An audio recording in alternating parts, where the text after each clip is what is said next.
Good evening, ladies and gentlemen, and welcome to the first ever virtual planning committee for Derbyshire District Council. Just before we get into the main body of the report, first, I'd just like to do a little bit of housekeeping. May I remind members to keep their microphones switched off when they're not speaking, and to use the hands up signal in whichever way form to raise that you want to speak next. Other than that, what I'm going to do now is I'd like everybody to introduce themselves.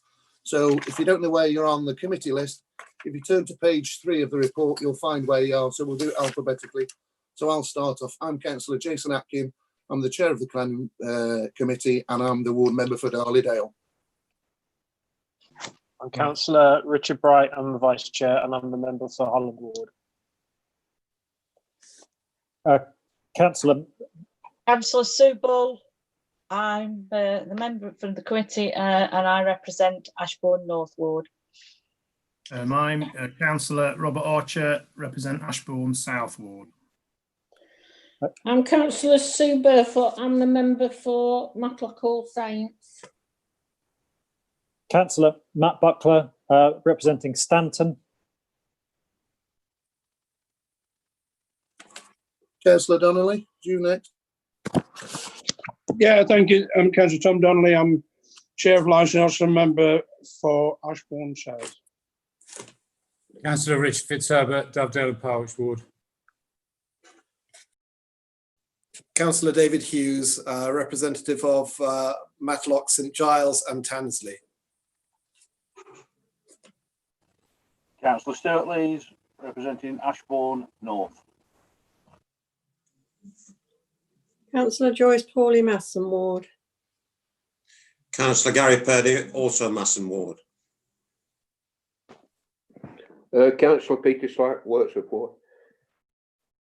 Thank you very much, members. So now, just so everybody knows, I'd like to introduce the officers. So, John, if you want to start, and then we go to Chris and Kerry and then Jackie. Yeah, I'm John Bradbury. I'm the development manager for the council. I'm here to present one of the items and also to answer members' policy questions. I'm Chris Whitmore. I'm Principal Planning Officer. I'll be taking items 4.1 and 4.3 this evening. And like John, I'll be here to answer questions in respect of either of those items. Hello, good evening, everybody. My name is Kerry France and I'm the Principal Solicitor for the District Council. Good evening, everybody. Jackie Cullen, Committee Clerk. Thank you very much. Councillor Slack, can you turn your microphone off, please? Sorry. Thank you. Anyway, so thank you very much for all that. Just like to have put on record my thanks as the chair of the planning committee, because of course, as you know, Sandra Lamb retires today, so I just think it ought to be marked down that my thanks for all the help she's given this committee while I've been chairing it, and before when it was Gary, and for the last 40 odd years she's done service to this district council. So anyway, following on, we'll go into the agenda properly now. Item 1, apologies and substitutes. Jackie. No apologies, Chair. Thank you very much, Jackie. So item 2 is approval of the minutes of the previous meeting. I so move. That second by Councillor Donnelly. Thank you very much. All those in favour, please show. I think that's unanimous, Kerry. Thank you very much. So item 3 now is declaration of interest. None have been tabled. Any at this meeting at this moment in time? Chair, I haven't received any declarations of interest. Thank you very much, Kerry. So anyway, now we'll go on with the proper determinations now, starting with application 4.1. This is application number 19/00712 full. It's erection of 5 units, industrial commercial buildings with associated new access and landscaping at land west of Blackrocks Business Park, Port Lane, Wirksworth. So I'll hand over to Chris to give the presentation. Chris, it's over to you. Thank you, Chair. Just a bit of housekeeping at the beginning. This afternoon, officers circulated to members of the committee public participation sheet, which also contained representations and consultations received in respect to this application. So just to summarise exactly what we have received a letter from the applicant in support of the application from their agent, Jonathan Jenkin. We've also received further consultation comments from the lead local flood authority.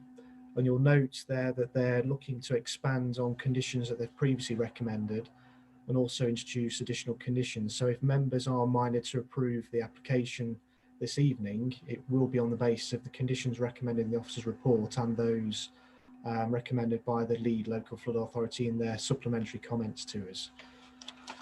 Final item of on that particular sheet is late representations or consultation comments from the parish council, and you'll note that Cromford Parish Council do not raise any further objections in response to the additional information that we've received.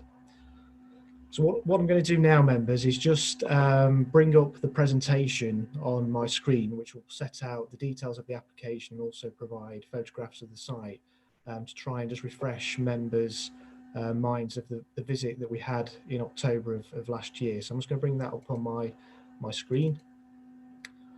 So Councillor, or the Chair, Councillor Atkins has already introduced the item. So what we're dealing with here is the erection of 5-number industrial and commercial buildings and associated new access and landscaping at land west of Blackrocks Business Park on Porter Lane.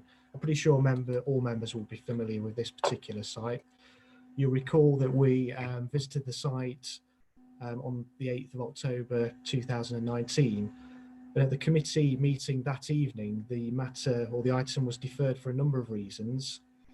One was the issue of contamination on site hadn't been fully addressed, and we didn't know at the time as to whether infiltration to deal with surface water from the site could be dealt with without needing to discharge into the main sewer, which I understand is at capacity in this area.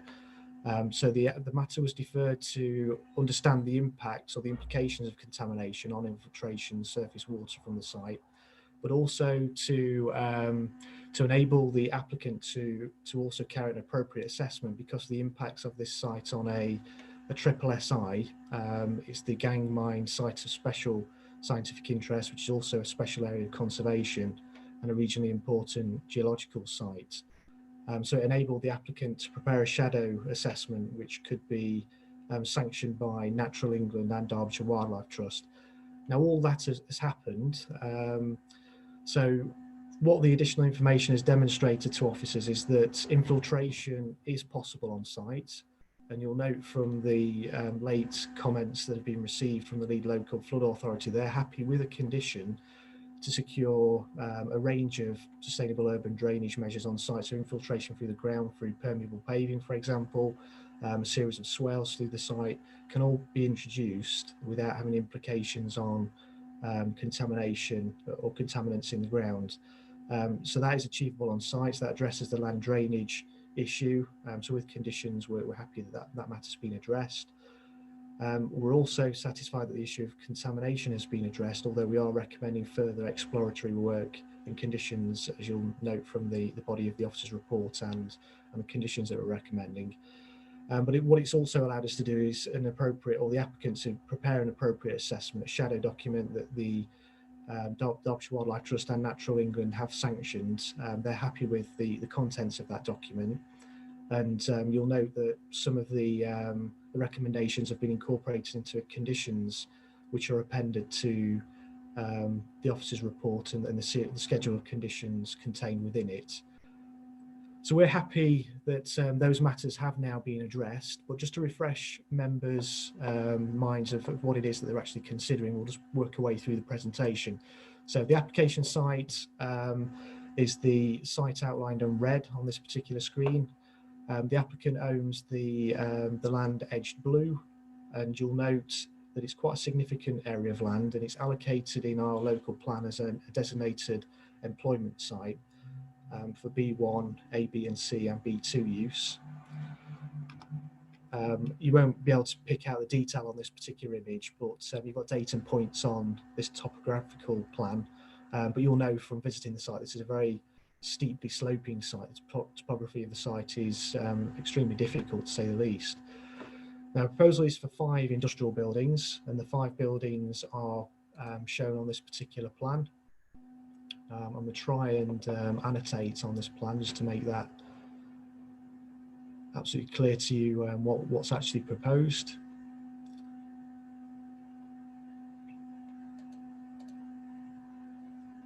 So I don't know if you can see my cursor on the screen here, but we've got 5 buildings, so 1, 2, 3. Those 3 buildings in this area, they form the first phase of development. Indicated at this stage, we are recommending a condition that we agree the phasing, because the intention is that the owner of the site will eventually expand and utilise the second phase of development, which will be buildings 4 and 5 at the eastern end of the site. Now, in terms of the design of the proposed buildings, come out of that. Just before we do that, we'll just look at the associated landscaping. So you can see there's landscaping proposed around the periphery of the site to help mitigate the impact of the buildings on the surrounding area. It's just worth pointing out, whilst we're at this particular slide, that the site does lie within the Derwen Valley Mills World Heritage Site buffer zone. To the north of the site is Dark Lane. Now, there's a series of public footpaths. It's public footpath 15 and 16 Cromford to the north of the site. The Dark Lane Spoil Heaps local wildlife site is immediately to the north, partly incorporated within the site, but 5 to 10 metres beyond the site is the Gang Mine site of special scientific interest, special area of conservation and regionally important geological site. So if you look at the levels, I mean, this just indicates how steeply sloping this site is, but with the introduction and maintenance of the existing roadside hedge, this is the illustration of what you'd actually see from the main road. So you can see 3 buildings clearly shown here, the main access roughly centrally positioned along the main road, and you can see the position of the buildings less the vegetation at the bottom there on the bottom section drawing. In terms of the design of the buildings, they're all very similar. Phase 1 proposes buildings that have stone plinths, and then they have timber and grey metal profile cladding. So these are the buildings that would form part of phase 1. Just to point out to members that there is a condition to agree the treatment and finish of surface materials. I'd just also like to point out to members that although these buildings give the impression of 2-storey accommodation, it's only proposed that these buildings are single-storey with a mezzanine level, which you can see from the floor plans on this particular drawing. The indication, these are the buildings on the second phase. Now these buildings are shown to again have stone plinths, but to have metal cladding to the walls and the roof. I know from this drawing it indicates green cladding, but just to point out or reiterate that we are to agree the finish. It's indicated in the supporting information that the walling cladding, metal cladding, will be given a dark grey colour. Again, you can see single-storey accommodation with sort of a mezzanine or small first floor level to the buildings. Should members be minded to approve this application, I'd just like to draw their members' attention to condition 21, which limits. I don't know if members want us to have a look at that on their agenda, just so they fully understand what I'm talking about. So condition 21 seeks to restrict any mezzanines to the buildings, or any proposal to form a first floor. Now, this application has been assessed on the basis of the amount of accommodation that the applicant or the application proposes. So if we were to have a full, if you like, full first floor, that introduces quite a significant amount of additional floor space, and that might have implications on parking and highway safety issues that we'd probably need to, well, we would need to consider as part of a new application. So we just need to fine tune that condition just to be more precise in terms of the amount of floor space that we're allowing here, and that we wouldn't allow, as part of this application, any additional floor space to be created. So it is based purely on the application as submitted. So we've got, appreciate this is a difficult image to get your heads around, but on here you've got the site outlined in pink, And then you've got a series of numbers which represents the photographs that you're about to see and the direction in which they're taken. So you've got the existing building, which is within the ownership of the applicant. And just in the background there, you can see the application site and the main road. You can see from this image, it's a very steeply sloping site, but members will recall this from having previously visited the site in October of last year. That's the existing access into the site that's owned by the applicant. This is the roadside hedge. There will be a break created approximately about halfway at the centre point of the photograph to form the new access to serve this industrial development. It will require some of the hedgerow to be obviously taken away and to be set back behind requisite visibility displays. The intention is to try and retain as much of that hedgerow as possible. This is the image looking in the opposite direction. So again, you can see it's quite a nice mature hedgerow, and there are also hedgerow trees within it. So it's an important component of the landscape. And then we've got views taken across the site, looking back towards existing industrial development.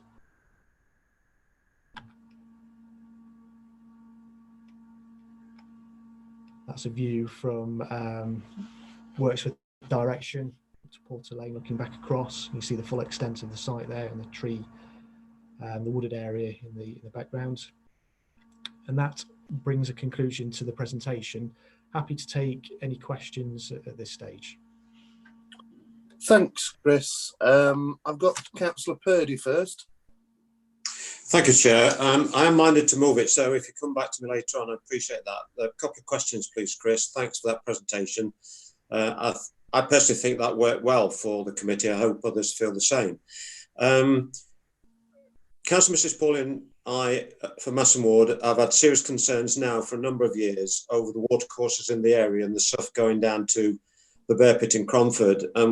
Councillor Mrs. Paul in particular has been moving very strongly to get something done about that, and I appreciate her work in that regard.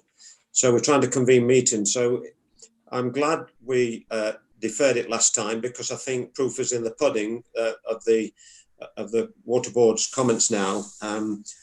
So my question, Chris, is, are we satisfied that the contamination and the effect on the local watercourses will not be severely impacted and cause more problems?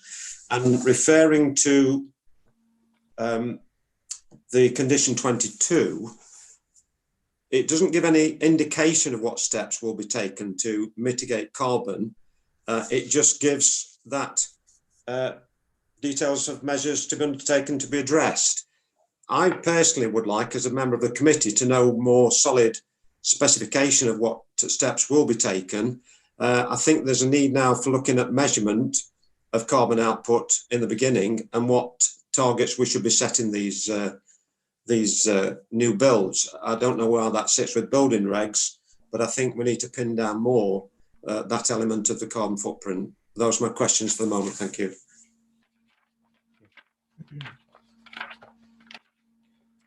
Thank you, Councillor Purdy. Just addressing the first point about contamination, are we satisfied that the issue of contamination has been adequately addressed? If you look in the consultation response that we received and the additional consultation responses, in particular from the Environment Agency and the lead local flood authority, what they're saying is that the impact of contaminants on local water sources is very low. So they're satisfied that infiltration to deal with surface water from the site is a possibility. But you'll note from the conditions that there's still a recommendation that more intensive contamination assessments carried out as part of the application, as well as a scheme of sustainable urban drainage. And that can involve all sorts of things. It can involve permeable surfacing, it could involve swales, holding tanks. And there's all sorts of different methods that you could adopt to achieve sustainable urban drainage on the site. But the indications from the Environment Agency, they're happy that it is possible. And so the lead local flood authority, to ensure that surface water can be dealt with on site and disposed of in a manner that's acceptable to them, to not overload the existing sewers and to cause problems elsewhere in terms of localised flooding. So we're satisfied based on the response we've had back from the Environment Agency and the lead local flood authority that that's possible. With regards to the condition 22, this is a difficult one because reducing carbon footprint or carbon from the development itself can be done in a number of different ways. It could be just sustainable construction methods, thinking about where you get your materials from, what the carbon footprint of those materials are. Could be introducing microgeneration equipment on the building. Sustainable urban drainage in itself is a benefit in terms of the environmental impacts of the development. So we're satisfied that with that control in place, we can get the most out of this development in terms of achieving as much as we can to ensure the environmental impacts of the development are mitigated as much as possible without prejudicing the development. We have to appreciate that this is an allocated employment site, and the viability of the site and development of it is obviously an important consideration as well, and we have to try and get that balance right. But we'll certainly be asking for as much as possible in terms of mitigating the impact of this development on global warming and climate change. Okay, thanks, Chris. Thanks, Chair. Thank you very much. The next up on my list is Councillor Joyce Pawley. Joyce. Yes, thank you, Chair. I've actually got 4 questions. The first one is pertaining to the water runoff. You're obviously satisfied about the contamination and how that's going to be dealt with, but one of the major problems we've got in Cromford is the scheduled monument known as the Bear Pit locally, which is silting up because nobody's cleaning it. And I want to know that this development, while it's going on, is not going to produce runoff that includes a lot of silt from the building work that might get into the conduits and then get down into the Bear Pit. That's something that I really would like some reassurance on. That's the first question. Has that been thought of, as well as contamination, which is of course an issue? The second question I've got is about the paragraph 5.9 from Derbyshire Wildlife Trust, which is quite a long paragraph and series of paragraphs, and your response at 7.16, which says that they're now satisfied on various counts. But there are so many questions that are raised on page 12 and 13 there. I want to know if every single one of those bullet points that they've got there have actually been taken into account, because they all relate to a very rare site which has species on it that are, very rare in this country, let alone in this area. So have we actually spoken to them and been back to them since there's been some amendments? Because they got to the point here on page 13 that the third bullet point up says, "This strongly recommend that the layout proposed of the development is revised and that the number of units is reduced to 3 or 4. And that was because of the way it was going to impact on the nature and the fauna and flora. Are we absolutely certain that Derbyshire Wildlife Trust have got nothing else to say? Have you spoken to them? Somewhere in all this information that we've got, my third question is, have the plans that we're now looking at and voting on been amended to show that the wider boundaries, I think alongside Dark Lane, that I mentioned, because otherwise the fauna and flora there are going to be impacted on, have they actually been shown as that there is a wider boundary going to be included? And my fourth question is, as far as the archaeology goes, if during the whole process they come across archaeology that relates to the mining industry in this area, which is very important, will the work actually stop, and will we have a future assessment? Those are the 4 questions. Thank you.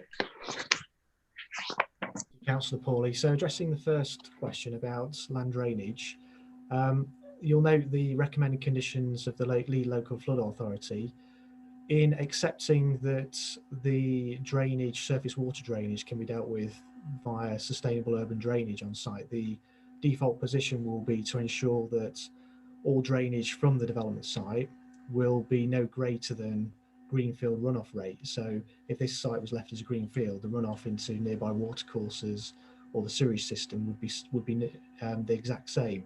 So the objective is to capture as much of that surface water within whatever measure, whatever feature it is, whether it's a swale, a holding tank. It means that any discharge into one of those methods of discharge is controlled in a manner that's no greater than greenfield runoff rate.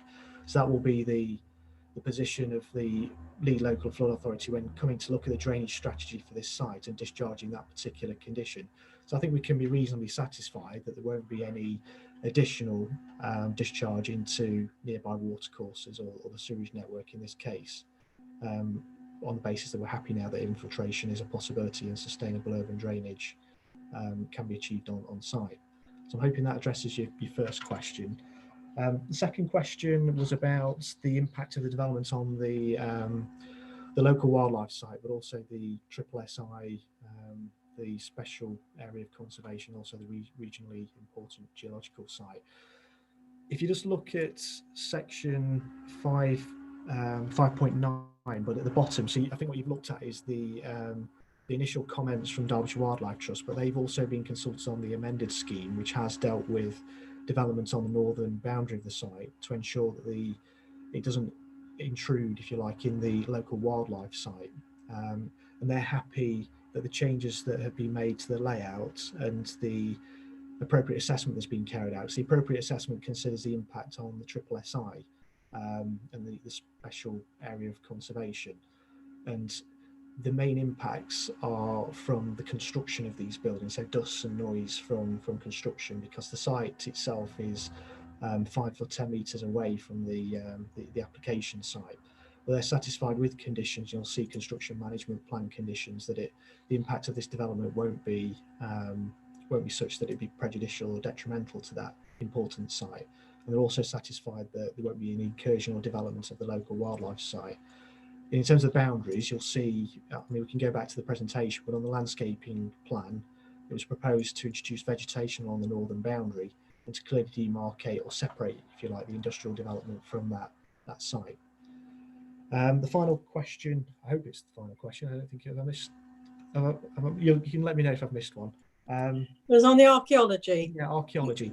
If you look at the comments from the archaeologists, 5.11, there was a period of time where the land was stripped back and the lead mine shafts, and it was noted that lead mine shafts was capped in 1994. So the applicant submitted photographic evidence of when the site was previously stripped back, which has showed any evidence of mine workings in the ground. And having seen that photographic evidence, the county council archaeologist is satisfied that that's an appropriate record of what is below ground.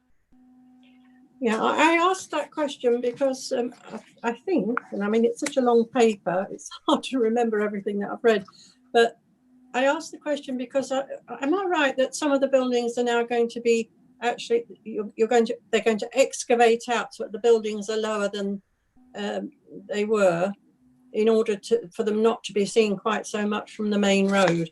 And if that excavation takes place, then they might be going lower than that previous work where the mining were capped. So I want to be sure if there's any excavation that takes it to a lower level, we're not losing archaeological information because we haven't put that in our conditions. That's why I was asking that question.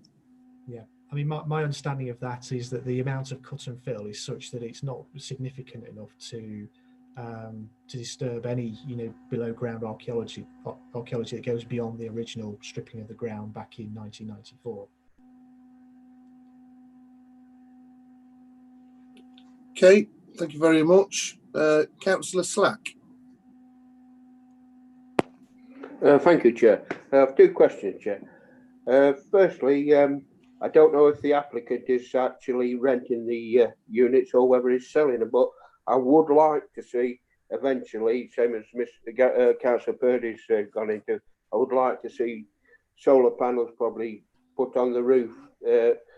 My question is, will that be extra conditions, or will that be in the conditions now? And also, my other question is, down the border by Dart Lane, will there be the same height trees and shrubs as what's on the Porter Lane side? Thank you, Councillor Slack. I'm pretty sure the applicant and their agent will be tuning into this this committee meeting, and they'll take away your comments about solar panels. It is a possibility that solar panels or other micro-generation equipment can be incorporated into the design of these buildings, and I think condition 22 appropriately covers that.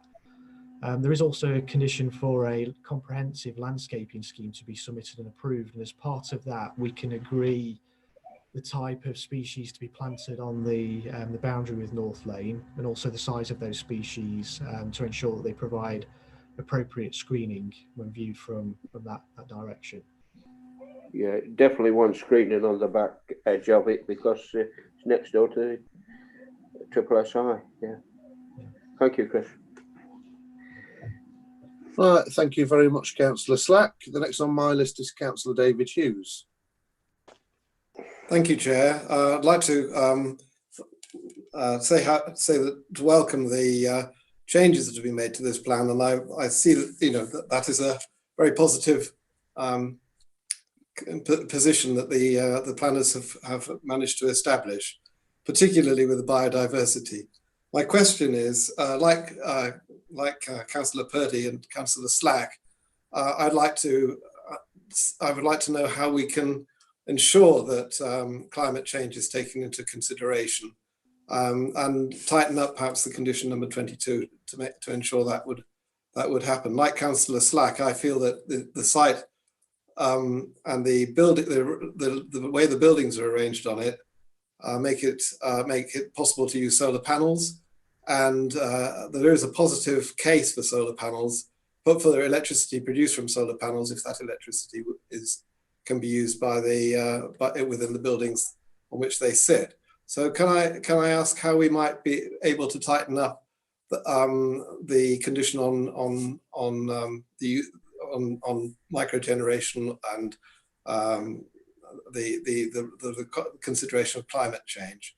And can I ask if we can include a condition about estimation of a carbon footprint and a goal for reducing that carbon footprint?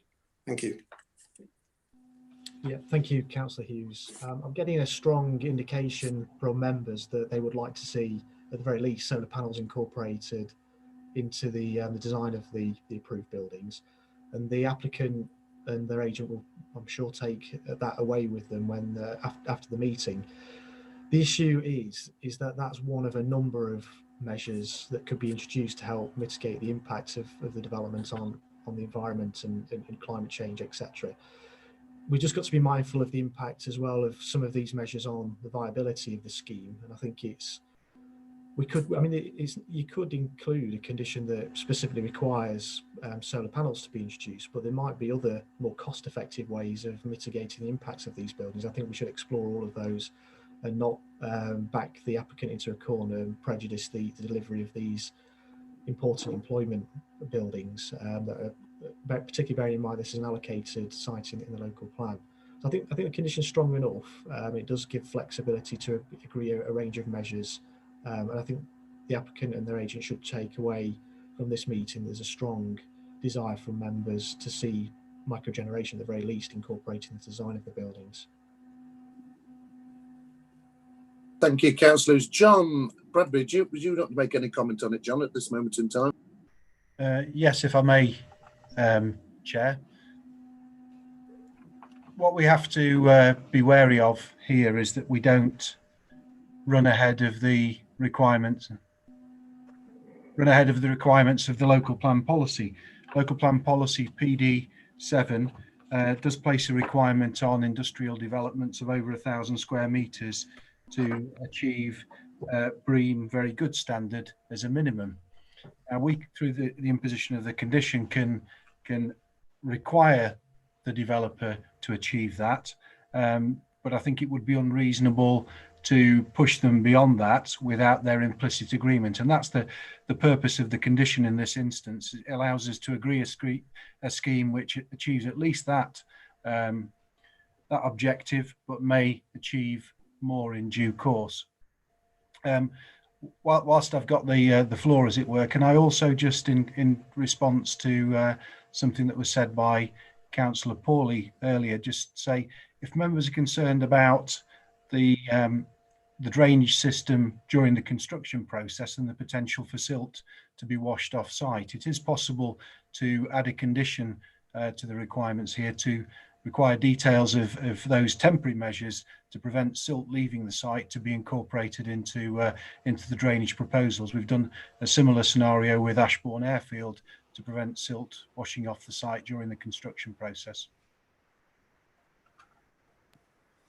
Thank you, John. So next on my list is Councillor Lees. Yeah, thank you, Chair. My question's mainly been answered. It was what Councillor Pawley brought up about the existing mine shafts that are on the site. Are we 100% that the capping is lower than what they're going to be excavating out? And if not, will they be capped off sufficiently to stop any contamination going down these mine shafts? Thank you.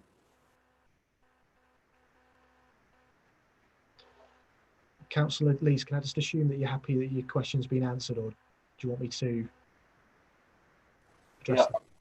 I wasn't still unsure whether the cappings are the existing cappings off your photograph. You said you got photographic evidence, but is that low enough for the excavations to be taking place? Yeah, just to put members in the picture, the Derbyshire County Council or the Development Control Archaeologist has looked at the scheme, so they'll have seen the sections through the site and they'll have had regard to the photographic evidence which showed the site fully stripped, and they'll be satisfied that there wouldn't be any implications of the development on below ground archaeology beyond that level. Otherwise they would have recommended conditions or further exploratory work as part of this application and their comments to us. Thank you. Thank you very much, Councillor Lees. The next on my list is Councillor Bright. Thank you, Chair. Can I just confirm with the officers, as it's a World Heritage Site, will they need planning permission if they try to put solar PV onto the roof? And I just a comment. I would agree. I don't want to tie their hands when it comes to the way they decide to address climate change. I mean, they might decide they want to go for biomass boilers, pellets, that sort of thing to do it. So I think sort of giving them a good steer, carrot not stick type approach would work, I think, a lot better in these instances. But if you could answer my question about would they need planning for if they did go solar PV? Okay. That's a good question, Councillor Bright, because significant material alterations to the building that aren't included as part of this application could, in their own right, need planning permission.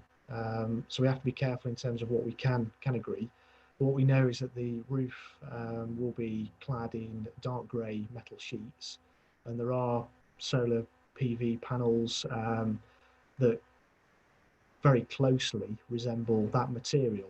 So I think we can be reasonably satisfied with the incorporation of solar panels even into the actual roof plane will be such that it wouldn't constitute significant material alteration to the building, and that we could agree that as part of the scope of the requirements of that particular condition. Okay, thank you very much, Councillor Bright. Councillor Burford.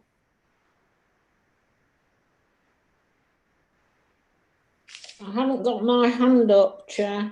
I just seen you waving your hand about. I don't know whether you're waving to Martin, but I thought you wanted to speak. So anyway, last but by no means least, Councillor Pawley again. Thank you. I just would like to take up that suggestion that Mr. Bradbury gave about including a temporary condition concerning the runoff and silt build-up during the actual building operations. I think that would be a good thing to include, and I hope you will be able to do that. Chris, do you think we could write that up into the conditions along with the other ones that have been sent through in the late reps as well? Yes. So now we've got to move into debate. Councillor Purdy. Thank you, Chair. Well, I was going to ask for John's recommendation for that condition result, and I entirely agree with Councillor Pawley. I mean, this is a very difficult site, and it's grown and grown over the years, and sometimes with retrospective planning permission, I have to say. And it's got a lot of points that you might really wish to object to. And so it's been necessary for a lot of amelioration, and I'm grateful that we have had the work done on the last deferment, and a lot of good work has been done, and I think it's answered a lot of questions. I wouldn't like to see any more development at this site. I think it's reached its borders on SSI and on other encroachments. And I think that as far as the carbon footprint is concerned, I personally wouldn't like to tie the applicants down to a specific. I agree with Councillor Bright and Chris that I'd like to see a footnote to, I'm going to move the recommendation, Chair. I'd like to see a footnote to this approval that the officers work with the applicant to reach a scheme that's valid and viable and sustainable, but that we send a strong message out as our planning committee now that we do take carbon footprint very seriously. Our authority has started a tremendous programme of carbon footprint change by a zero carbon target of 2030. And the consultancy firm that we've employed are now giving us very strong indications that we're well on track for that. So I'm pleased with that. So I think this has got a lot of sort of factors that we could say no to, but at the same time, the ameliorations have been done. So I move the recommendation, Chair. I hope that no more applications come forward on this site, because I think it's reached its limits. I'd like to see that footnote on the carbon footprint working with the applicant and the condition re-the-sill. Thank you very much, Councillor Purdy. Councillor Slack. Thank you, Chair. Yes, I agree with what a lot of Councillor Purdy. I'd like to second it if that's possible, Chair. Yeah, we've got to really push carbon footprint now, as Councillor Purdy's already said. We must discuss this with every applicant now in these sort of times, and we do want to get to this carbon free by 2030, and I think as a council we should definitely go down this road and keep pushing this, but we can't insist outright. We have to negotiate and discuss it with the applicant, and it's in their best interest to go down this road in the long term. So I agree with what Councillor Purdy said, and I'm pleased to second it, Chair. Thank you very much, Councillor Slack. Councillor Bull. Yes, thank you, Chair.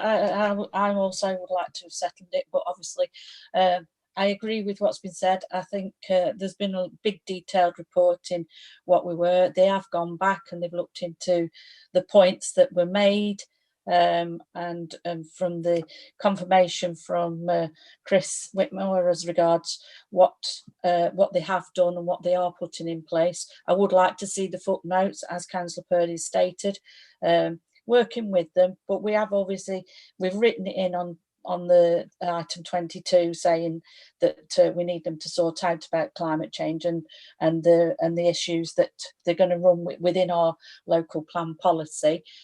So I'm quite happy for this to go ahead. Thank you. Thank you very much, Councillor Bull.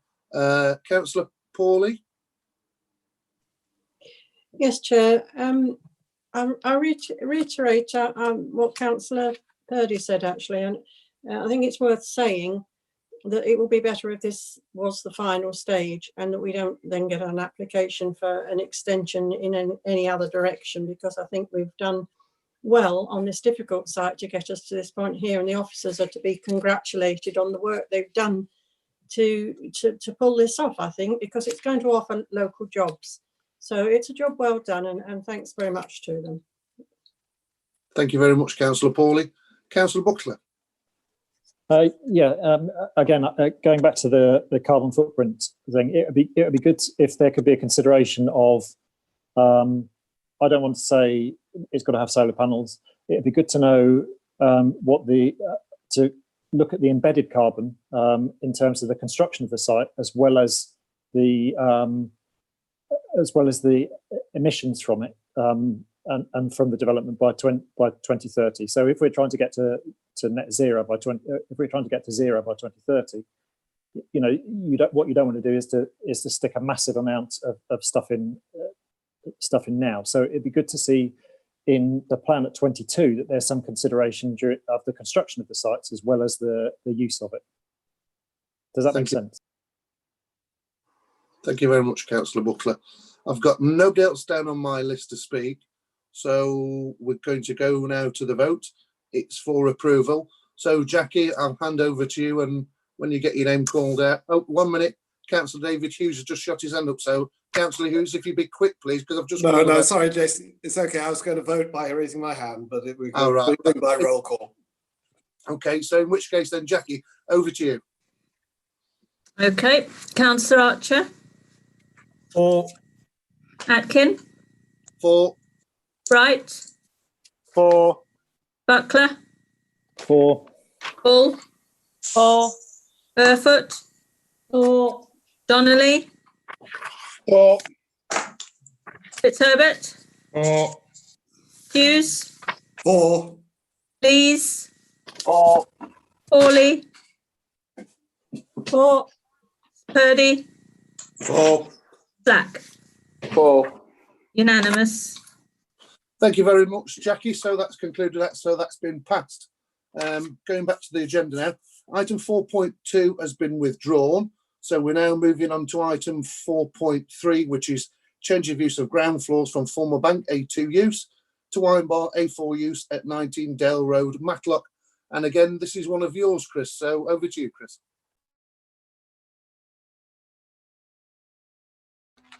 Thank you, Chair. So before we begin to look at the presentation for this particular item, just again draw members' attention to the public participation sheet and the late representations and consultation comments that have been received. So there are 3 items of late representation and public participation in this case. We have received comments from a neighbour regarding following the publication of the agenda regarding the recommendation. We feel those comments are covered in section 7.4 of the officer report, and conditions recommended will have been recommended to cover the points raised. We have also received comments from Councillor Wayne advising that he no longer has any concerns with the application and agrees with the conclusions within the officer's report. And then we've received comments from the applicant via their agent, Dan Stack, which contained within that sheet as well, and that was circulated to members ahead of the meeting, so they should have had a chance to look at that and maybe want to reflect on it once we've been through this particular presentation. So I'm going to share my screen again.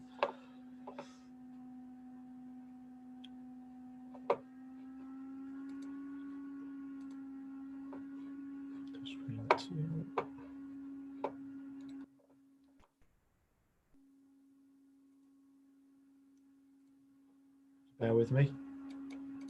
There we go. So I'm hoping members can see my screen. So the item at 4 St John Street, obviously we're not going to consider that one.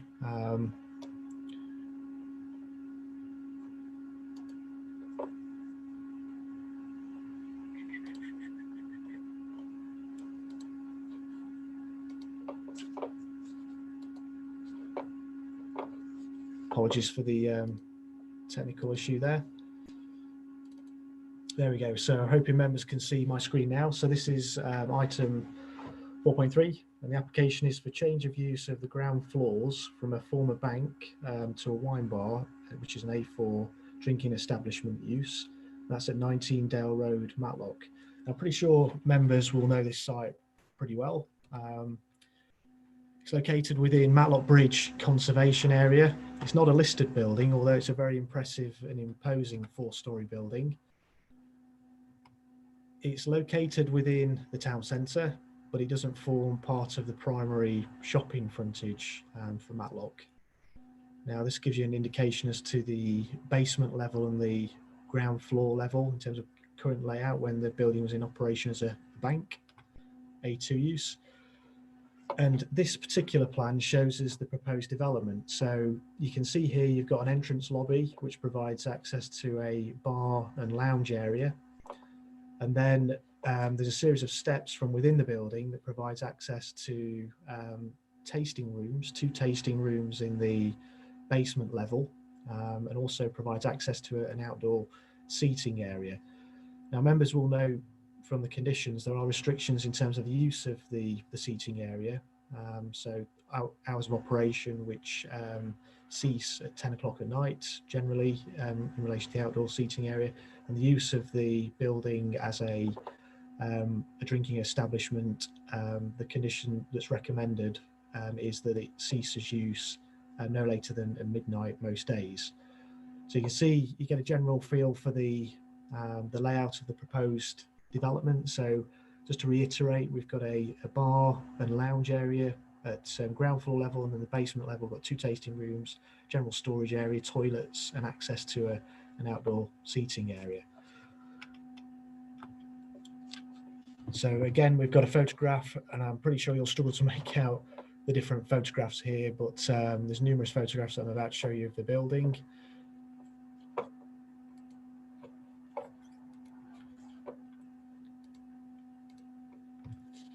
Move on to the photographs now. So I'm pretty sure members will recognise that building. Obviously the NatWest signage has now been removed, but it is an impressive and imposing building.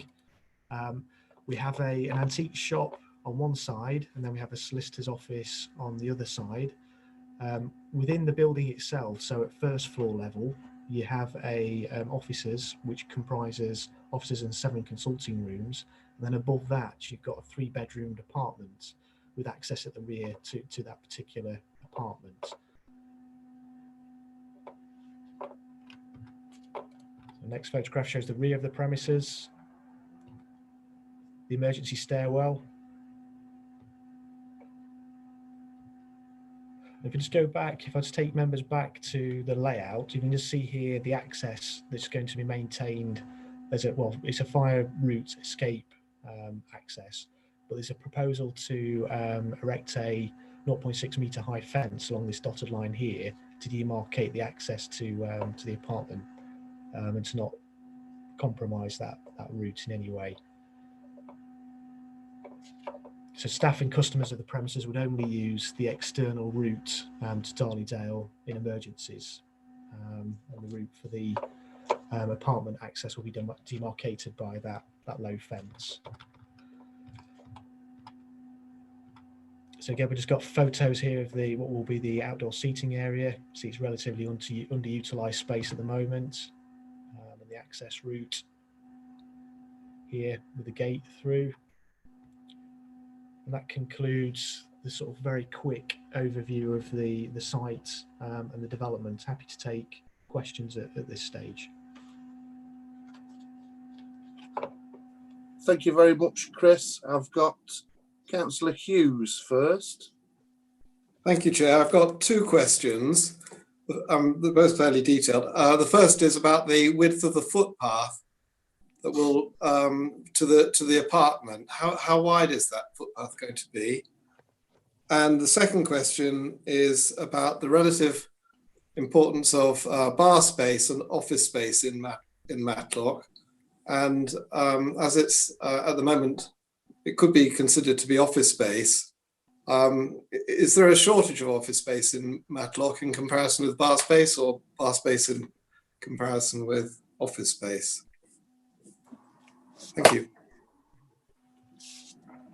So just addressing the first question, I've just scaled the drawing that's within the file, and this is an estimate, but the width of that route is 0.8 metres.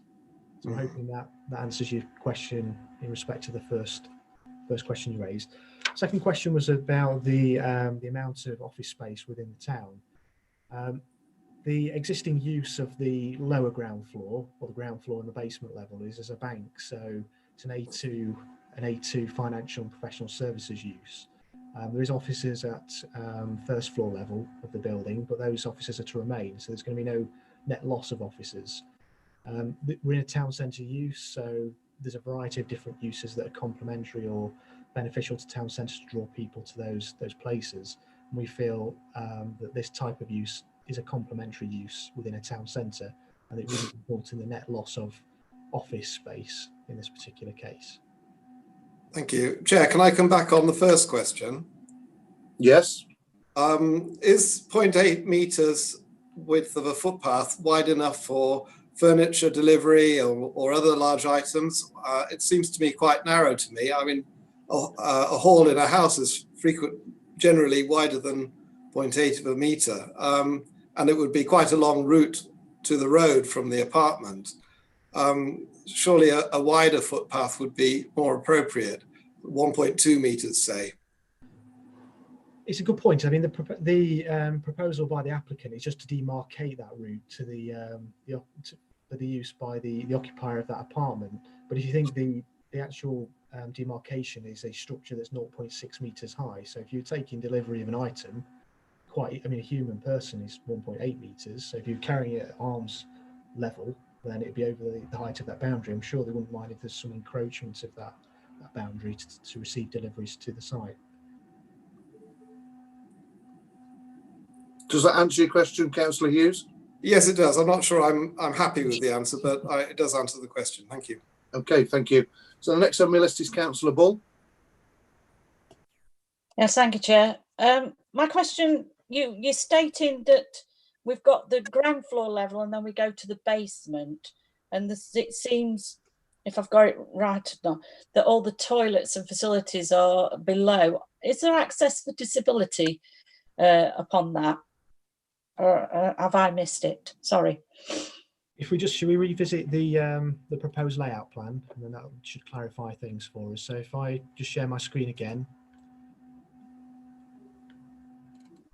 bear with me, let's go back to the layout plan.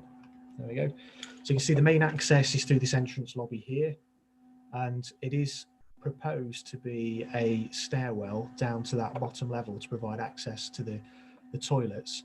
The route at the back here would only be in emergencies, so that is potentially a valid issue. I mean, to meet building regulations, they'll have to provide suitable access to the building, and it may be that this space within the building to incorporate a lift shaft, for example, and they may be able to accommodate disabled people from within the building, and that's certainly a consideration as part of the building regulations aspect of this proposal and project. So I think we'd have to assume that although there isn't, from what I can see here, clearly a lift shaft or any lift area within the floor plan, the proposal may be that they have to incorporate something to provide disabled access to those facilities. Anything to come back on, Councillor Bull, or are you satisfied with it?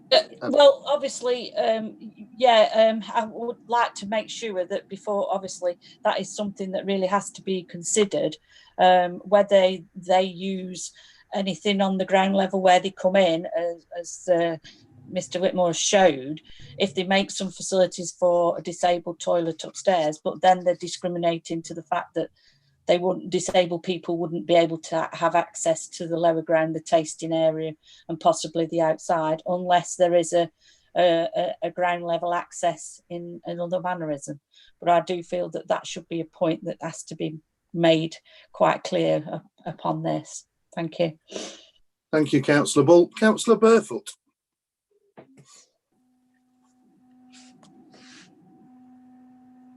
Thank you, Chair. I've got 3 questions, but the first one is, if we may, can we go back to the photographs? I'm a bit concerned about the outdoor seating area. Do any of the habitable rooms of the flat, which is called the house on the bank, how close are they to this outdoor seating area?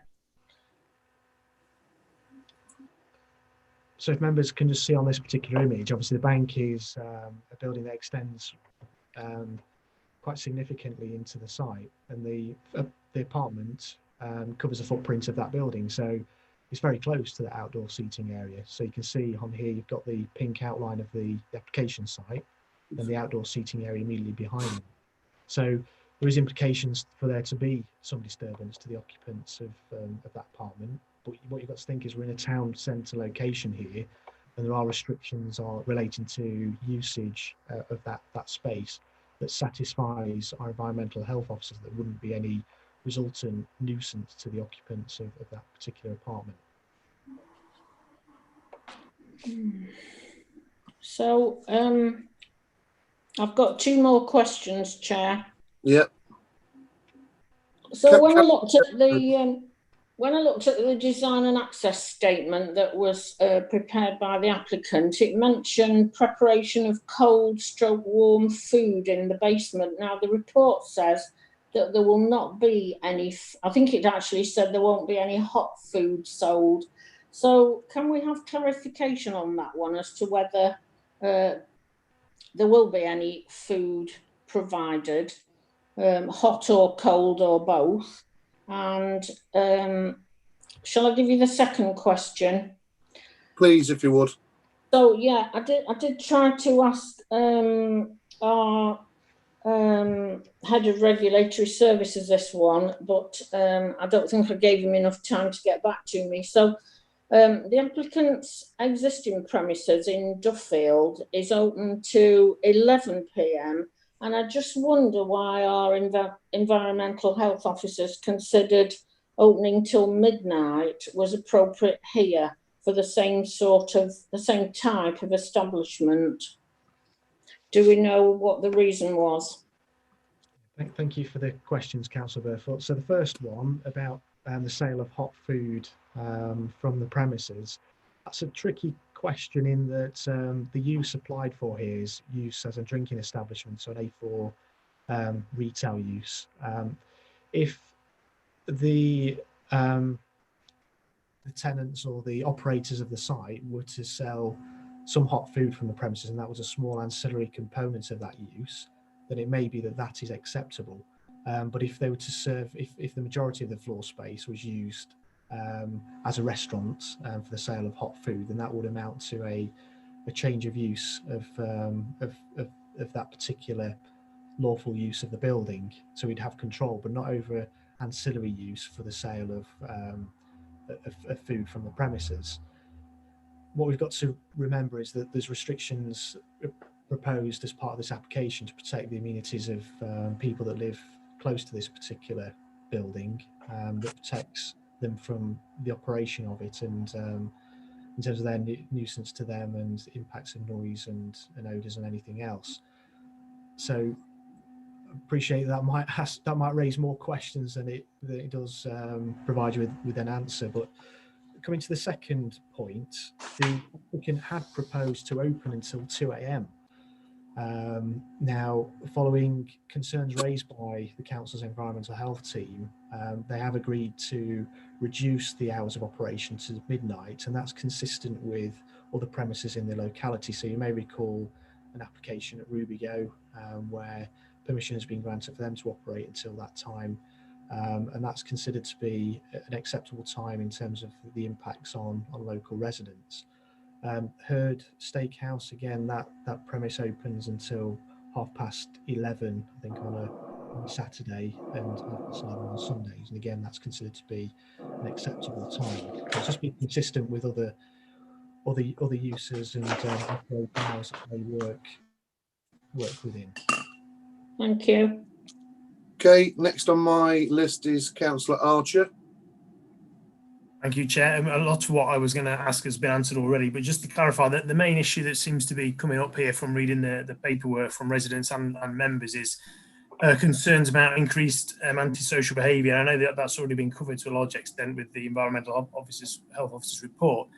But if there is an increase in antisocial behaviour, if we approve this, what measures have we got? What powers do we have to try and do something about that? It is obviously a clear concern, and if there is an increase, have we got any powers to try and change anything or enforce things to make sure that the antisocial behaviour is dealt with, like putting in a condition that they have to have door staff there, for example, or anything like that? Is there anything we can do to try and really crank down on potential problems with antisocial drunken behaviour? There's a number of options we've got open to us. So if, for example, they were to breach the operating hours condition that's recommended, there's 2 conditions recommended within the officer's report, then we'd have the power to serve a breach of condition notice. There's no right of appeal, and the applicant or the operator would potentially be prosecuted for breaching the operating hours condition. There's licensing regime where they'd have to get permission from licensing to operate as a drinking establishment, and there might be conditions imposed to prevent any antisocial behaviour or any disturbance to residents as part of that process. And then if ultimately there was to be a statutory nuisance, noise nuisance from the site, then there's environmental health powers to tackle that. So there's plenty of powers open to the council to address those sorts of issues and the impacts that this particular use could have on local residents. Okay, Councillor Archer. John, would you like to make any comment on it? Yes, Chair. Just to add to what Chris has said, planning is only part of the regulatory regime here. There's a licensing application to consider and have conditions imposed on if they're successful in gaining a license. But ultimately, antisocial behaviour is generally considered to be a police matter. We can't control everything through the planning system, and sometimes other parties have to be part of the enforcement regime. Thank you, John. Next on my list is Councillor Purdy. Thank you, Chair. A couple of questions, Chris. Just in relation to where the nearest residents are, you're giving them as 1, 2 and 3 Derwent views. But picking up on Councillor Bull's point, and I'd like to know from John and yourself what licensing officers' views are on this Disability Discrimination Act.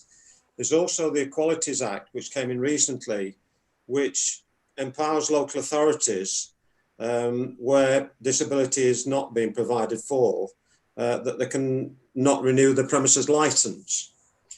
So I don't think we've bottomed this disability access point properly, and it does concern me, John. We could impose a condition if you felt it was necessary to secure appropriate disabled access to the basement level prior to the use commencing, or we could introduce a footnote to ensure that the applicant has regard to this, but it will be something that will be a requirement as part of the building regulations process. So they wouldn't be exempt because it's not a listed building in this case, but it would be a consideration as part of that separate building regulations process. But I think it's a legitimate point. I think it's an important point, and I don't see a reason why we couldn't impose a condition in this case to ensure appropriate access is achieved. And we know what that access is prior to the use commencing in this particular case. Councillor Purdy, do you want to come back on that? I was waiting to see if John was going to comment and add further, not to denigrate what you just said, Chris, but it is a point that concerns me. I'm not sure whether we can impose it as a planning committee because it's a licensing officer's domain, isn't it? But the two go in tandem. So I think what we're needing to do here as a planning committee is ensure that all the boxes are ticked.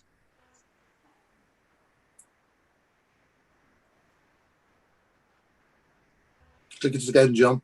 Yeah, sorry, get there in the end.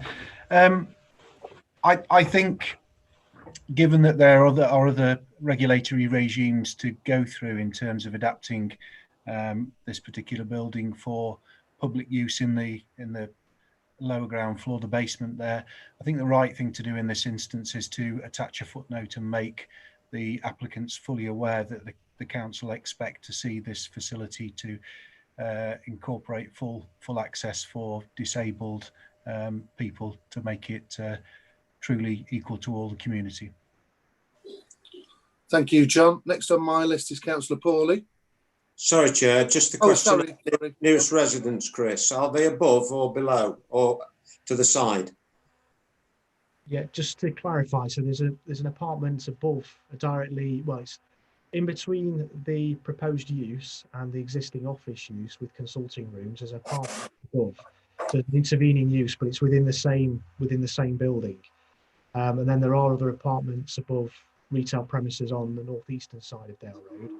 And then on the other side of Dale Road, beyond some of the retail premises, are a series of residential properties that, I mean, they're some distance away, but they could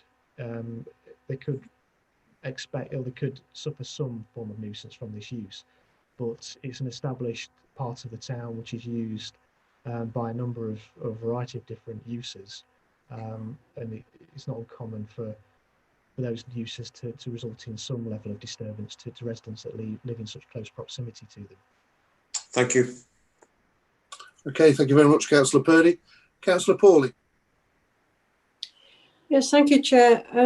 What really concerns me is the fact that the change of use is going to affect the people who are living upstairs a lot. I mean, it's not going to be something that's going to be easy for them, I think, and it's not easy to move, is it, if you've been there for years? So there are several things I want to know. Is this the hours of opening that are in this? Will that inform the licensing committee, and can they make amendments to that if they feel that things are not quite as they should be, as far as the amenity of the residents who are living above this bar? For instance, with noise, you can imagine that if you've got the other premises that are along Dale Road, most of them haven't got people living above them. They're bars who open to the same time, but they've got completely different circumstances. If you're somebody who wants to go to bed at 10:30 at night and you've got a bar that's still operating till midnight, that's quite something that's slightly different to all the other premises, and I wonder if that's been taken into account in negotiating these opening hours. The second, I have a question. The question is, when Environmental Health team went out or made their decision about this premises during the coronavirus period, were they actually able to go and visit and look at the premises that are above where this bar is going to be and make a complete assessment of how that noise might affect the residents who are in situ? That's my first question. The second question is this, I can't see from these plans, is it going to have, following up on what Councillor Burfoot was saying, is it going to have an air vent of any kind for the preparation of small meals, warm food? And is that air vent going to impinge on the people who are living upstairs, so that if they open their windows, are they going to have cooking smells coming into their sitting room? Are they going to be able to open their windows on a warm day? Those are my two questions. Okay, I'll just address the second question first, if that's okay. Just to say that the site lies within a conservation area, so any material alteration to the building, so any extraction, flue or vent that materially altered the external appearance of the building would automatically need planning permission in this case. So we do have some control over vents and extraction systems that are installed. So that should provide you with some comfort in that respect. In terms of the use of the building, there is a permitted change. So if you think the bank has a lawful, or it could lawfully operate within the A2 retail or professional services use class, there's a permitted change from A2 to A1, so it could operate as a shop. And that could include any associated ancillary space. So you could, and it could operate without restriction as well, because there isn't any restrictions on the current use of the premises.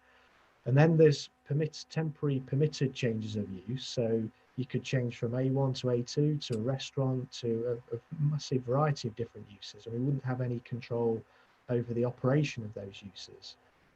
Whereas at least here we have controls that we can impose through the consideration of this planning application to try and mitigate the impacts of this development on local residents. If it transpires that the operation of the business or the use in this case does result in some form of nuisance, then we have recourse to address that through environmental health powers, through breach of the conditions, through the licensing regime, whatever that may be. But I think there's an extra degree of control by considering something like this, but through a planning application as opposed to permitted development regime. Can I follow up on that, Chair? Yes. Yeah. So you're confirming then that at the moment there are no air vents or or extractor systems that would impinge on the quality of life of the people above. And you're saying that as far as you're concerned, and environmental health are concerned, the noise is going to be okay, even though you might have people sitting outside drinking till midnight. You think that's okay for these people who live upstairs? Yeah, just to clarify on the outdoor area, the condition recommended for the use of that area is that it should cease to be used at 10 o'clock. So that's the controls that we have in place in relation to the outdoor area. Just to reiterate that there's no external alterations proposed as part of this application.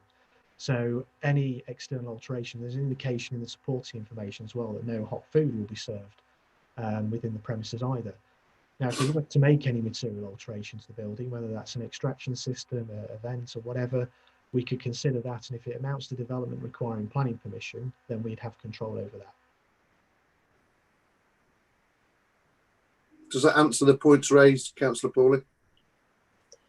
Very well, thank you very much. Thank you very much. I've got 3 more to speak on questions. So, Councillor Bright first. Thanks, Chair. I was actually sorry, I was going to move it, Chair. So if you want to come back to me when we're on comments, if that's okay. Yeah, no problem. So I'll go to Councillor Donnelly then. Thank you, Chair. My concern was really, does the actually application meet all fire regulations, considering that there's a bar underneath where there's people living above. Does ceilings and all that meet regulations? Because it's been a bank, and obviously it's not quite the same thing as just as we were before. It's a different project altogether, isn't it? Thank you. Yeah. Thank you, Councillor Donnelly. Just to come back on that point, means of fire escape will again be a matter for the building regulations process. What we can be certain of here is you've got a main entrance lobby into the building at ground floor level, so from Dale Road, and then you've got an emergency access through the pedestrian access which serves the apartments at the basement level. So there are two means of escape from the building, and the applicant must be satisfied that's going to be acceptable from a building regulations perspective. Otherwise they won't get consent to be able to operate as a drinking establishment. Okay, thank you. Can I come back on that? Yeah, of course you can, Tom. Yeah. Yeah, what I'm also concerned when I speak about that is the internal of the building, of ceilings, etc. That is all part of the makeup. Thank you. Thank you, Councillor Donnelly. Councillor Slack. I don't know. Do you want to come back on any of that, Chris, or you need to add any further comment? The only comment I can make really is that the means of escape and compliance of the use in terms of any fire regulations is a matter for building regulations as opposed to the planning regime. All right, thanks, Chris. So, Councillor Slack. Thank you, Chair. Yeah, 2 questions really, Chair. My first question is what Councillor Bowles already spoke about. Could it be one of the conditions that it's obvious that disabled person can't get into the basement unless a lift's put in? That's fairly obvious.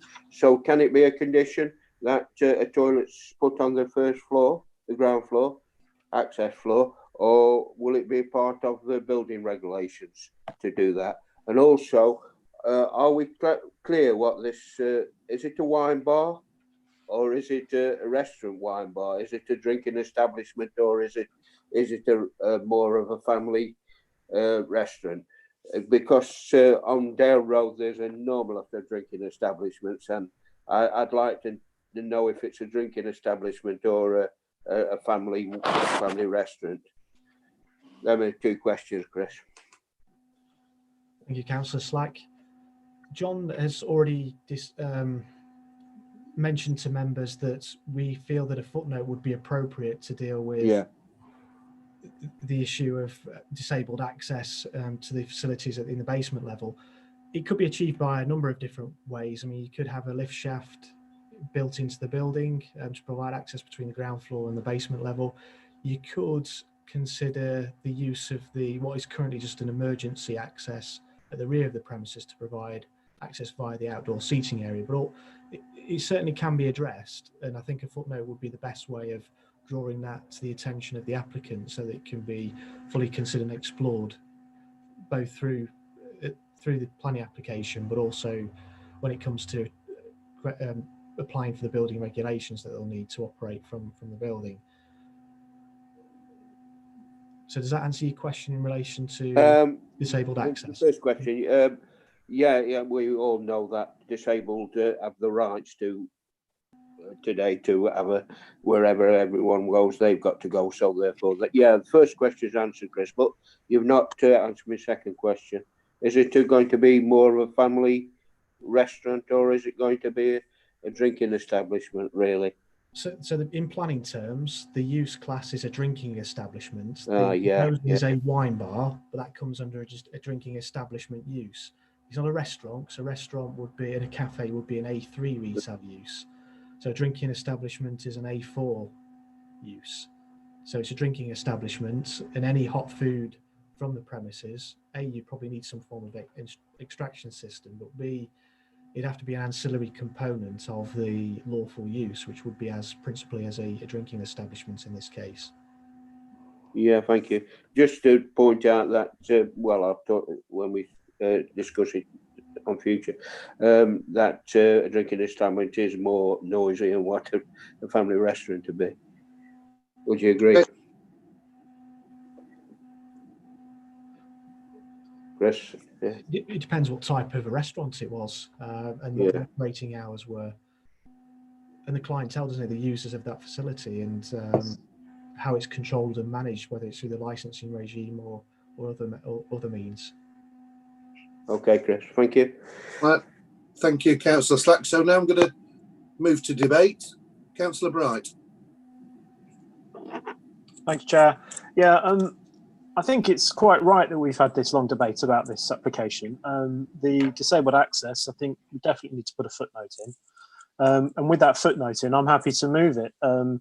This is in a town setting. There's lots of pre-existing bars and restaurants already functioning on that very vibrant street. So I am happy that with the existing environmental health, police and licensing, if there is any issues, that can be dealt with. So I'd like to move to support the officer's recommendation for approval. Right, thank you, Councillor Bright. I've now got Councillor Fitzherbert. Thank you very much, Chair. I'd like to second that. Of course, at the moment, we're in the middle of a pandemic. Businesses are going bust, people are losing their jobs, and somebody wants to come and invest in a property that obviously hasn't been used for several couple of years or so, possibly more, I'm not sure, that needs a lot of love and attention now. These people want to invest in the Derbyshire Dales. They want to invest in a business. If you look at their other business in Duffield, I've just looked it up on the web, it looks a perfectly good establishment with lots of good TripAdvisor reviews, etc. They want to employ people. We want to get the town centres and the town streets going again. I am more than happy to support this application and support Derbyshire Dales business. Thank you. Thank you very much, Councillor Fitzherbert. Councillor Hughes. Thank you, Chair. I recognise the opportunity for further jobs here. I do have an issue with the outside area and particularly the right of way to the apartment. I would prefer that was widened because it has a very sharp bend in it. It's not a 90-degree bend, but it's sharp enough that that any big item wouldn't fit within a 80 centimetre wide footpath on the bend. You'd have to lift it over the 600mm fence. So I would like to see the footpath widened to 1.2 metres as opposed to 800 millimetres as it is at the moment. And I don't know what other councillors feel about that, but if there's support for that, then I would move it as an amendment. But I'd like to hear what other councillors say about that. Okay, thank you, Councillor Hughes. Councillor Burthorpe. Thank you, Chair. Well, I suppose I'm in danger of repeating myself again about Dale Road.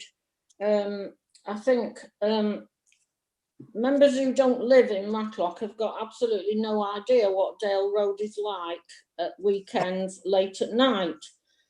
There's much evidence of antisocial behaviour. There's noise, there's excess alcohol drinking, and all the associated problems with that. And in fact, only today we've been informed by a local resident that there were two, as he called, bus stops, one at midnight and one at 2 a.m. on Dale Road, involving lots of police and smashed windows of Rubigo. So I think members need to think about that. We're all in favour of a vibrant street, if you like, Dale Road, but we do have to ask as a committee whether the proposed development is already in a saturated area, and would this be directly harmful to the amenity of those residents in the area, and particularly those close by. And I have not been convinced that that will not be harmful. We do have powers, the police have got powers, environmental health have got powers, but it simply doesn't work. You could talk to any of the residents on Dale Road and they tell you that it does not work. The report acknowledges the potential for a further impact on residential amenity, and we've seen many times before in reports from the planners, they use the words on balance. Now, in this case, on balance goes the other way for me. I believe we have to consider the cumulative effect of yet another drinking establishment, and it is a drinking establishment. It's not a restaurant, it's a drinking establishment. And however well run it might be, it's in a saturated area.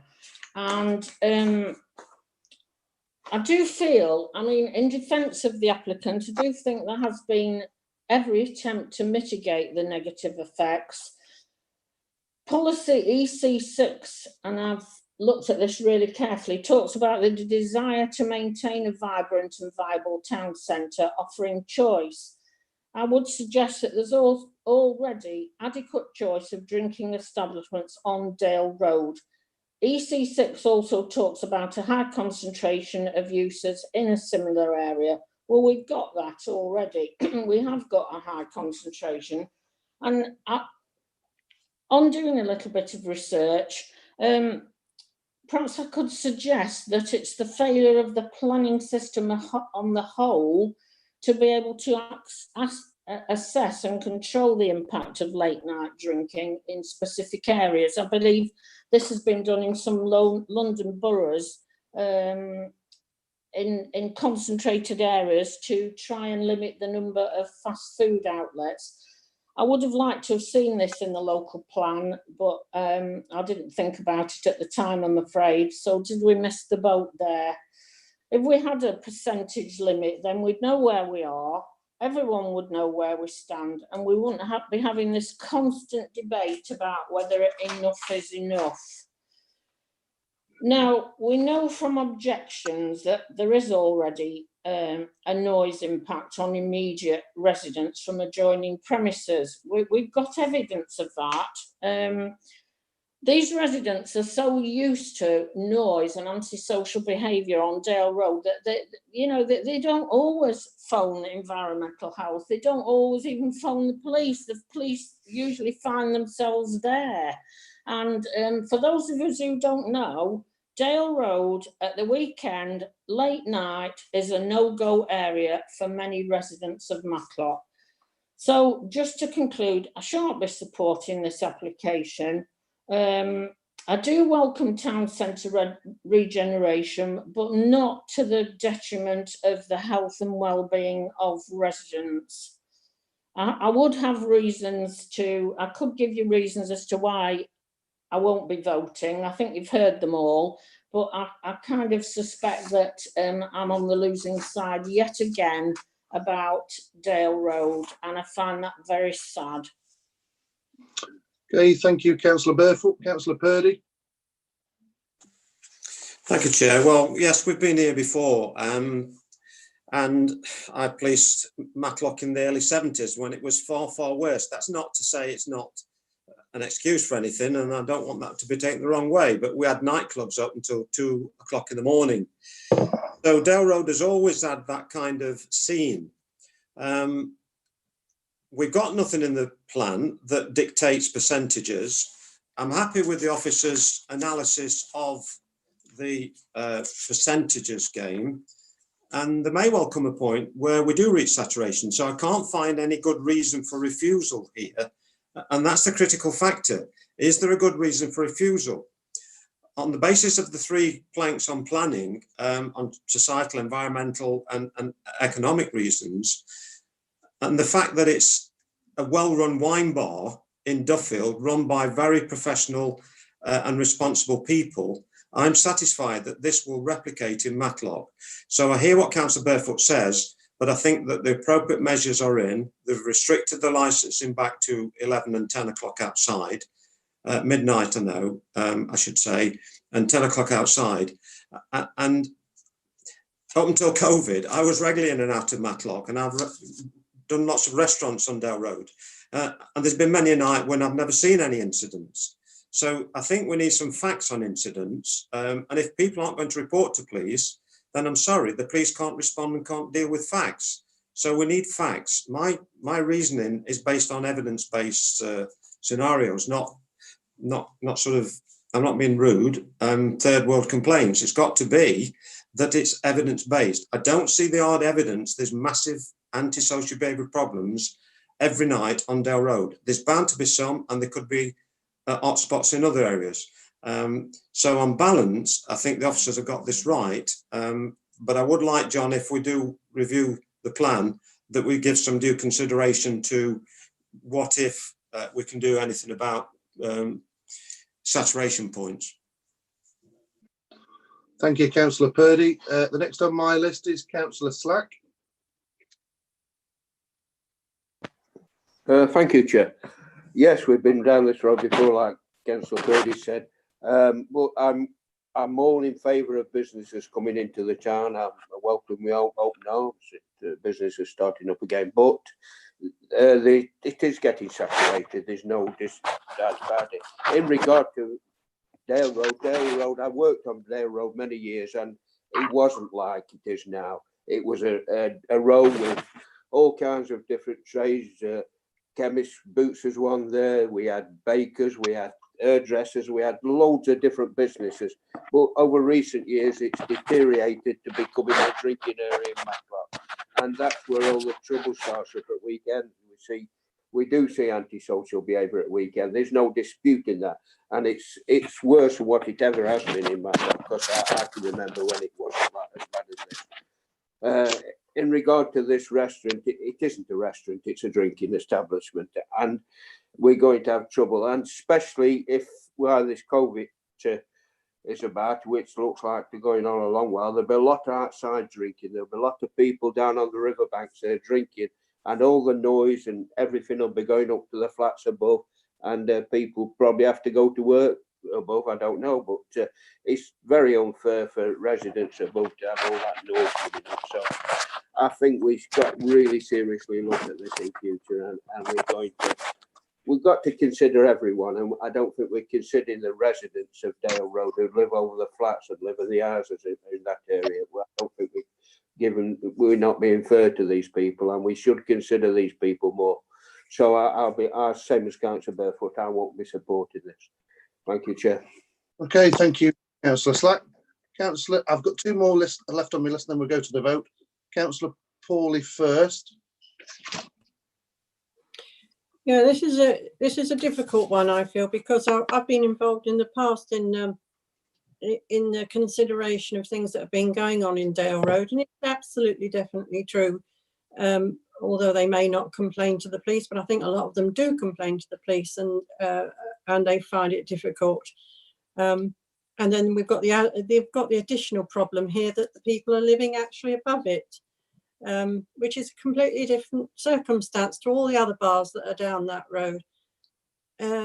But then, as a member of the planning committee, you have to look at all the material considerations, and you have to look at the evidence that you've been given, as Councillor Purdy said. So on balance, I'm afraid to say that I am going to support it, because there's part of me that really doesn't want to.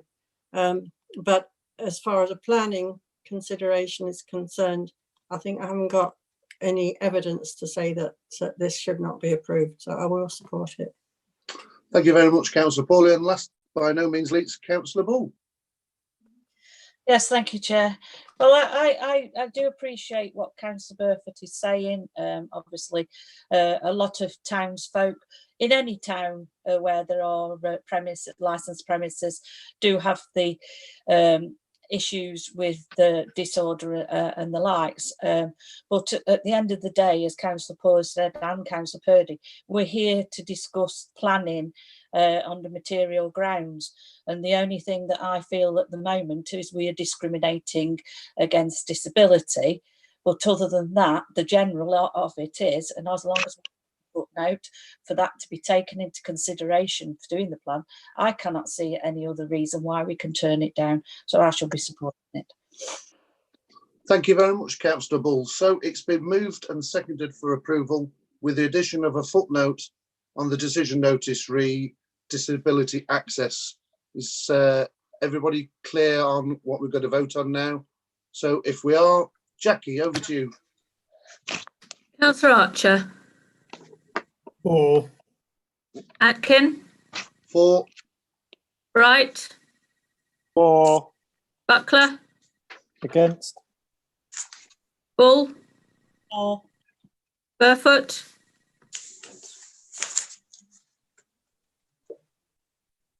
Councillor Burfoot. Oh, can't get it. Against. Yep. Donnelly. 4. Fitzherbert. 4. Hughes. Against. Lees. 4. Pauly. 4. Purdy. 4. Black. Against. That's 9, 4, 4 against. Right, so that motion has been carried for approval. Okay, members, so the next item would have been 4.4, but as you know, that's been withdrawn because it goes back to 4.2. So the last application for consideration today at this committee is item 4.5, and that's application number 20/00295. That's a full application, land north of Crown Yard, Wirksworth, and I believe John's going to introduce this. John.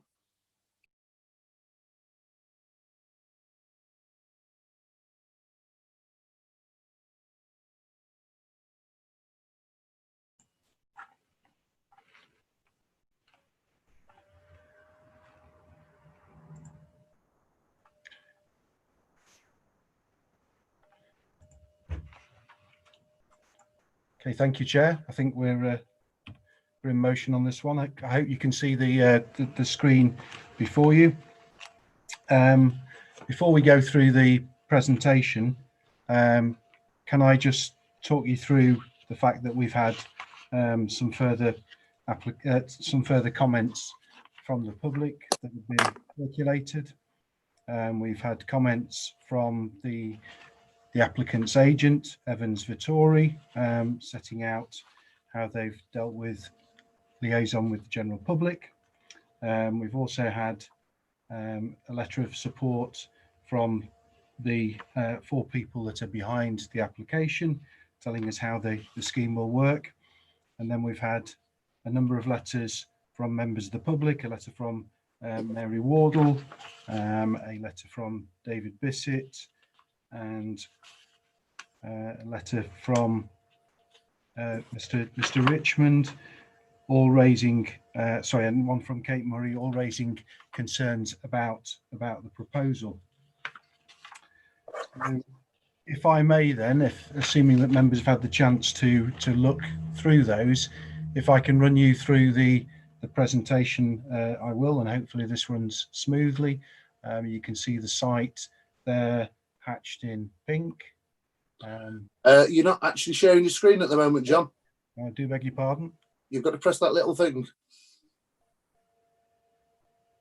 Ah. That's it. Now? Yeah. Yes. Thank you, John. Bear with me. Okay. So this is the centre of Wirksworth, as we can see.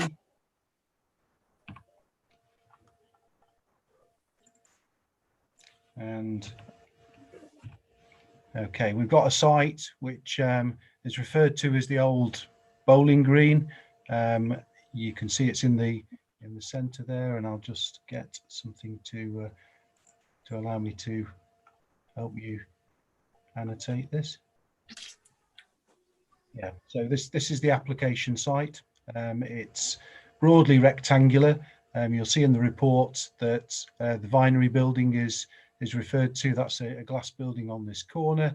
One of the people concerned about this development that's raised concern about windows sits on the top side of it here. This is the Crown Yard passageway up here that leads into the centre of Wirksworth. The site is enclosed with stone walls and has a council car park on the northeast corner there. If I then continue to go through these images, I'm not sure why that's not working, but bear with me a moment.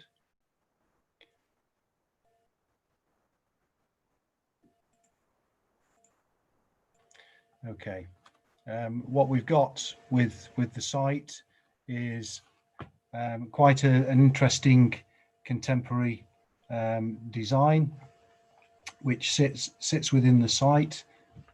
Just not sure where that's, but yeah, it's the right image. Basically, we are on the top image there. We're looking at the back of the unit where it's closest to the neighbours.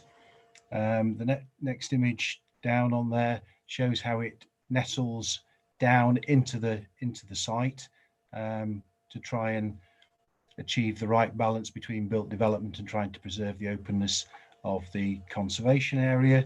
And the image at the bottom is a sort of section from the passageway, the ginnel that sits to the southwest of the development. So you can see that the development is sat into the site and is on 2 levels. So we go to the next image.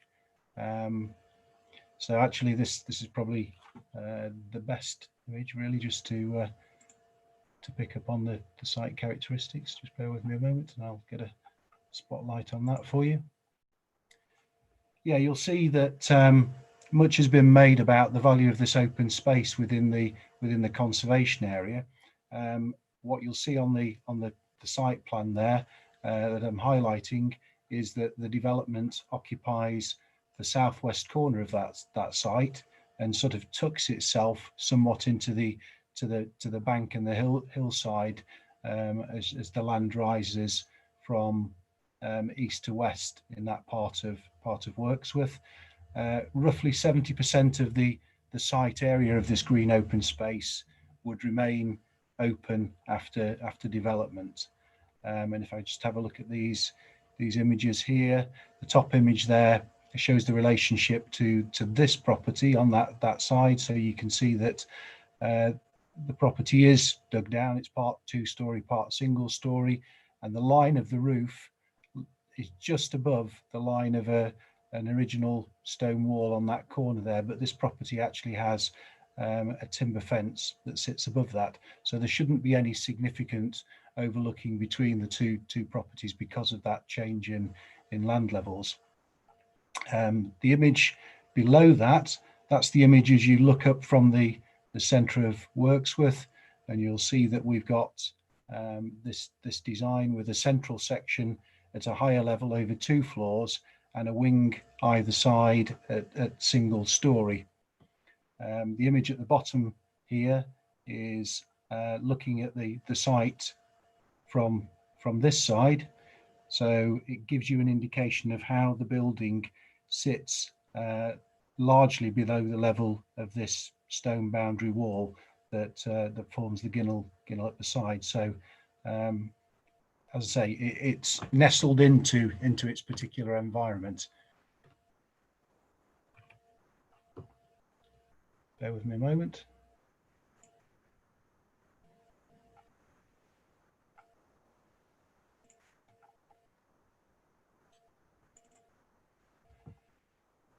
Okay, and here's the floor plans for the development. So you can see that this is the main ground floor and of the development. It's got studio rooms sat up above and a lower ground floor at the back there.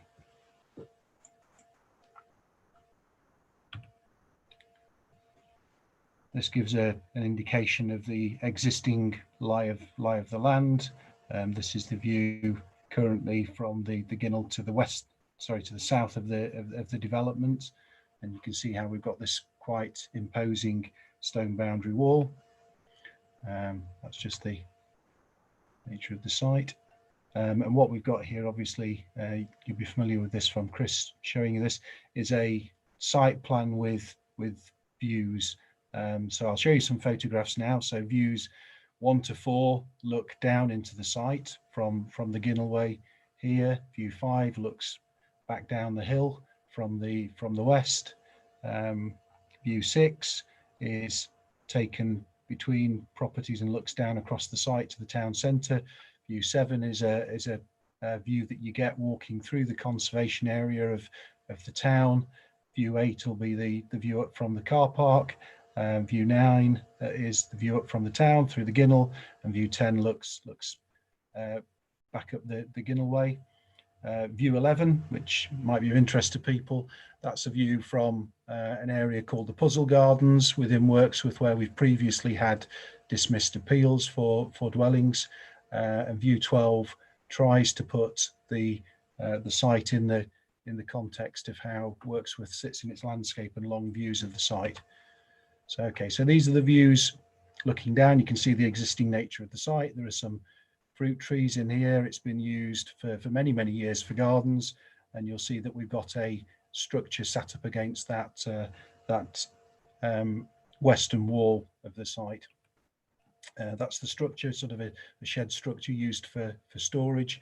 This is the property that I mentioned where we've got the low boundary wall with the timber fence above. Looks down across the site, and you can see that it's a relatively flat site, some garden use there. Again, looking down the site back towards the town, and the clock tower there. This is looking down the Ginnell.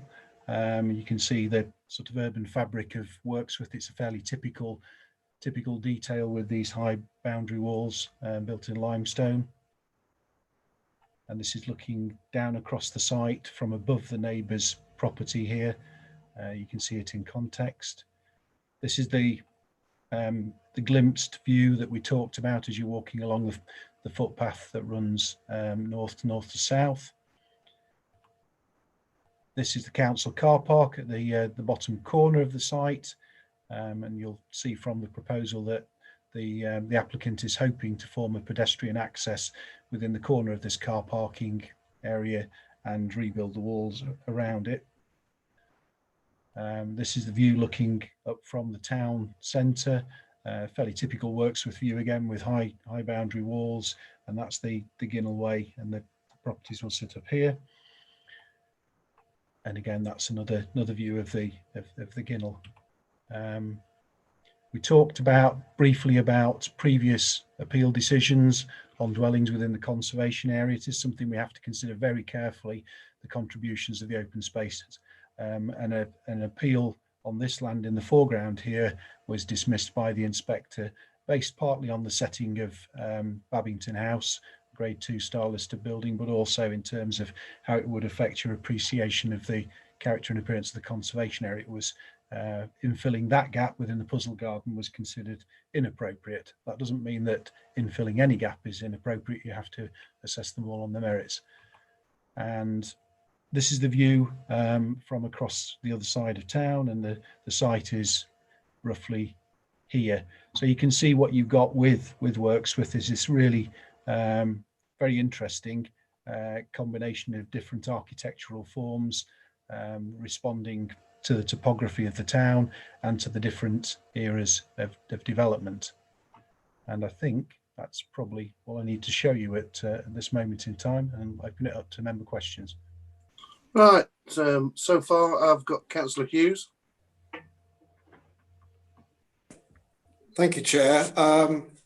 My questions are about parking and the storage of materials before they go onto site and the storage of waste off-site. There's no parking for the applicants on the plan in the application, and there's a shortage of parking spaces in that part of Wirksworth, and that leads me to an issue about the use of the car park for storage of materials on and off the site. What conditions can be applied to ensure that parking spaces aren't taken up during the development, and also to ensure that parking is present for the applicants at some stage?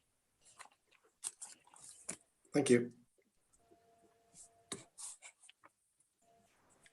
Yes, thank you, Councillor Hughes. In terms of how the project is carried out as a construction project, that is very much down for the applicant's contractors to work their way through. I can think of other sites in the centre of Wirksworth where people have literally had to hand carry or wheelbarrow materials to a site from a distance. That's not necessarily needed in this case, but any requirement for storage on the site will need to be worked through by the contractor. It cannot be assumed that the council will offer up its land in terms of offering up a part of the car parking area to facilitate that for the applicant. So that's something we need to deal with in discharging conditions should this scheme be supported. In terms of general car parking requirements, it's fully recognised, and it's there in the comments from the town council, that the very nature of the centre of Wirksworth means it is difficult to secure parking spaces. However, it's the view of the local highway authority that because of the highly sustainable location of this development within easy walking distance of all the town's amenities, that somebody could quite easily live within these properties without requiring dedicated parking spaces. Okay, thank you. Does that answer your question, Councillor Hughes? Yes, thank you very much. Okay, the next on my list is Councillor Slack. Thank you, Chair. Yeah, again on parking, we know that parking is very difficult in Wirksworth, and the council car park below is a permanent one. Will the permits be available for the residents in that area? Is it something you can answer, John, or is it another department who will have to answer that one? Also, many people in Wirksworth who live in houses haven't got cars. Some people haven't even got cars because everything's in the town for them.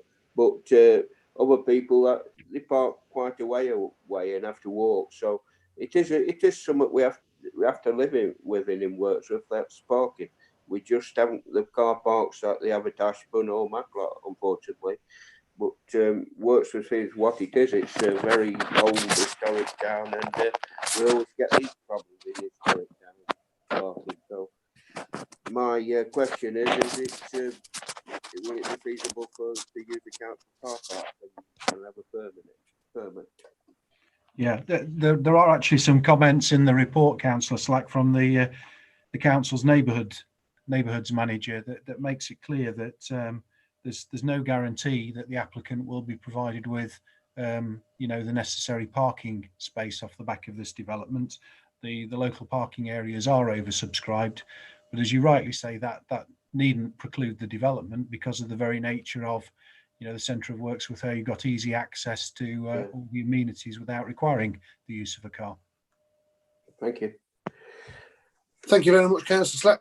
I've got Councillor Archer now on my list. Just a quick question with clarification. Reading the paper, there's sort of conflicting views on the visual impact of this development. People who are opposing it seem to think it is going to have an impact on the view over Wirksworth, and it will definitely change the view and the outlook. People in support of it seem to feel it won't. Obviously, having not done a site visit, it's hard to get my head around that. So officers have been on site. What's your opinion of that? Is it going to be visible over the wall to people or not? Yeah, I think the answer to that is there are elements of visibility. It's certainly not prominent or imposing, and it's built into the topography of the site. So you will get long distance views potentially of the site when you look across from areas such as Wash Green. You will also get some glimpsed views as you walk the footpaths in the centre of Wirksworth. But it's designed to be largely hidden behind the wall of the footpath immediately to the south. A lot of the views from higher ground will also see, as part of the view, a sedum roof to this particular building. So I think it's quite a skillful piece of architecture in trying not to impose itself on the locality, but to maintain a high quality and level of interest in terms of the architectural detailing. So from my perspective, no, it's not going to be strident and it's not going to be inappropriate within a conservation area. Some change is perfectly acceptable in a conservation area, and change can happen without it necessarily equating to harm. Thank you. Okay, thank you very much. Councillor Bull. Sorry. Yes, thank you, Chair. I don't usually go on about parking and different issues, but I just want a bit of clarification upon this one. Obviously, there is no set area for anybody to have a parking permit for anybody who builds or does or lives within any area of any town and what have you. But I'd just like to ask the question on the 2.5 that's been put in the application, where it says the applicant proposes to repair the retaining wall to the east of the site adjacent to the Rides car park and introduce steps down to it with the aim of seeking to secure parking spaces within this area to serve the development. Now, upon that, are they saying that they're going to do this on the acknowledgement that they feel that they will actually get a parking space in that area? And can that be noted that obviously that will not be the case? Yeah, I think the views of the neighbourhoods manager are quite clear on this, that nobody would be guaranteed a parking permit off the back of this development. I mean, provided the architectural detail of the steps down and the repairs to the wall are acceptable, and there's no reason in planning terms to resist introducing steps at that point. And it could be argued that, you know, it will ease access further around the town because they'll have another route in and out of the site, but it's no guarantee that parking spaces and permits will be provided. All right, thank you, Councillor Bull. Councillor Pawley. Yes, thank you, Chair. I've just got one question. I note that one of the wings is slightly smaller than the other, the footprint of one of the wings, and there seems to be a large tree there. Is that the reason for that they've taken that into consideration? I just wanted to say, because it really does reflect on good architectural practice, if that's the case.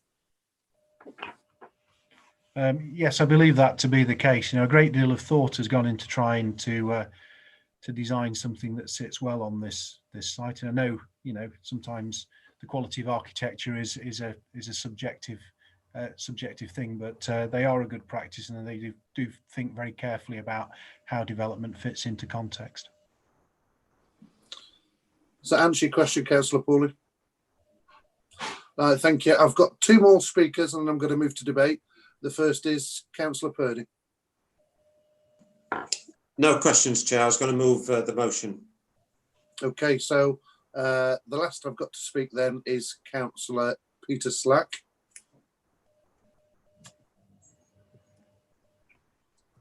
Councillor Slack, you had your hand up again.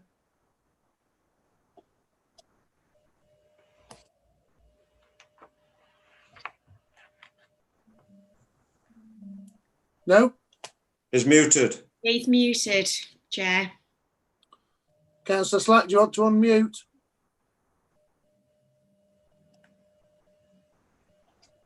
Right, thank you. Yeah, if Councillor Purdy's moved it, I'll second it, Chair.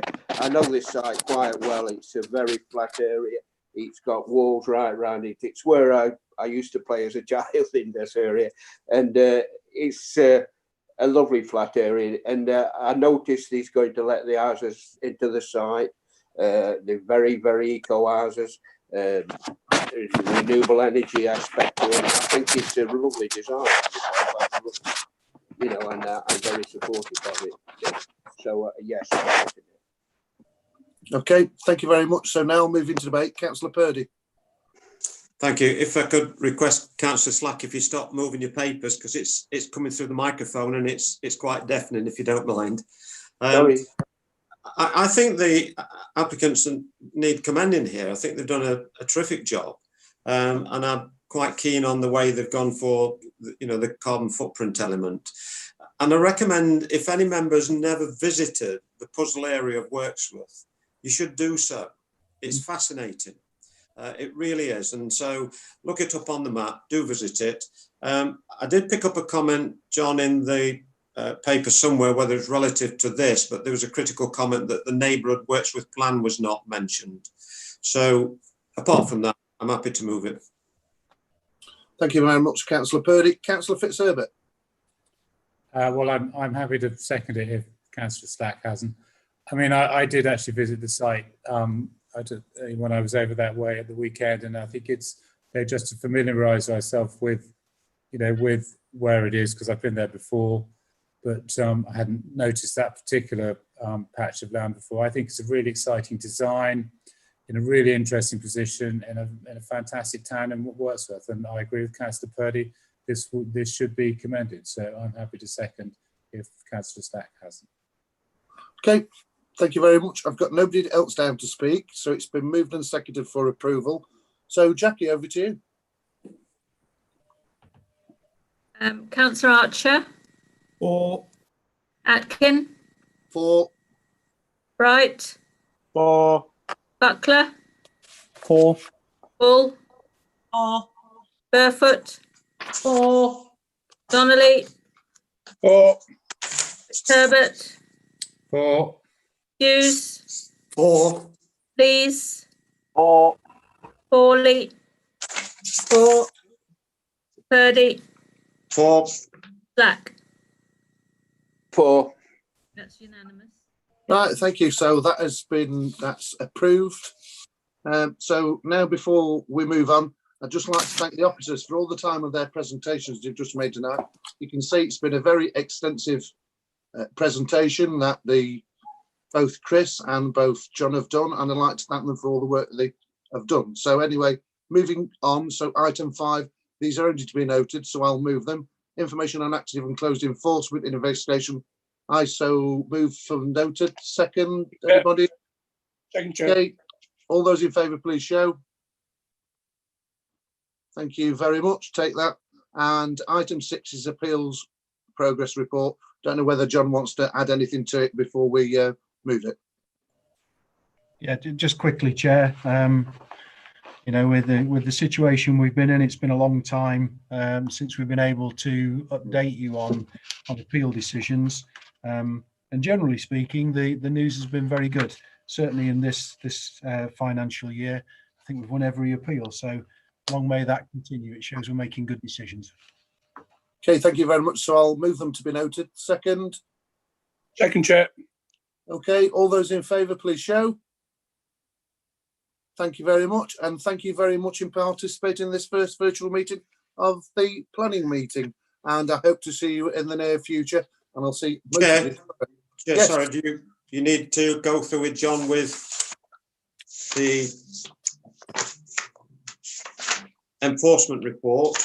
And has he got any comments on the appeal decisions?